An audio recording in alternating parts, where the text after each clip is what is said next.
Żewġ kumitati tal-Parlament Ewropew approvaw rapporti li dwarhom l-Europarlamentari Marlene Mizzi kienet rapporter għall-Grupp tas-Soċjalisti u d-Demokratiċi.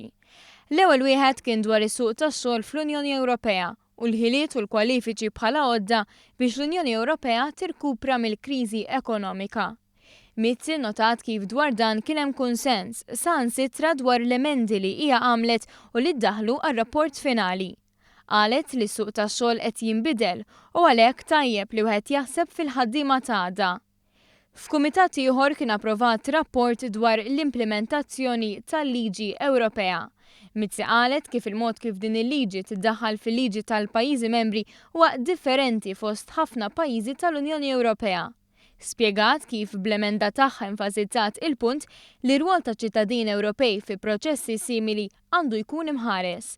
Fuq kollox innutat kif Malta baqgħet fost l-inqas pajjiżi li kellhom proċeduri ta' ksur ta' liġi Ewropea. L-Europarlamentari Malti Alfred Sant qal li se jibqa' jinsisti mal-Kummissjoni Ewropea għall-għeluq tal-bini Jean Monnet fil-Lussemburgu. Dan għaliex l-1700 impjegat, 50 minnhom Maltin, qed jaħdmu f'periklu kontinwu għal saħħithom minħabba l-preżenza tal-asbestos, tip ta' materjal naturali li ilu mis-snin 70 jitqies bħala perikolus għas-saħħa. Il-Kummissjoni Ewropea konfermat li sal-lum fost l-impjegati stazzjonati fil-binja Jean Monnet kien hemm 4 każijiet ta' esponiment għall-asbestos li ġew rikonoxxuti bħala mart professjonali.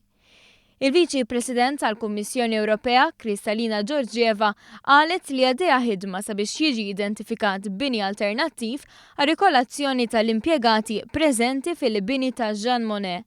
Iżda l-Europarlamentari Malti qal li l-Kummissjoni Ewropea qed tieħu fit-tul wisq sabiex titratta din il-problema bħalma damet biex wieġbet mis-soqsijiet tiegħu dwar is-suġġett.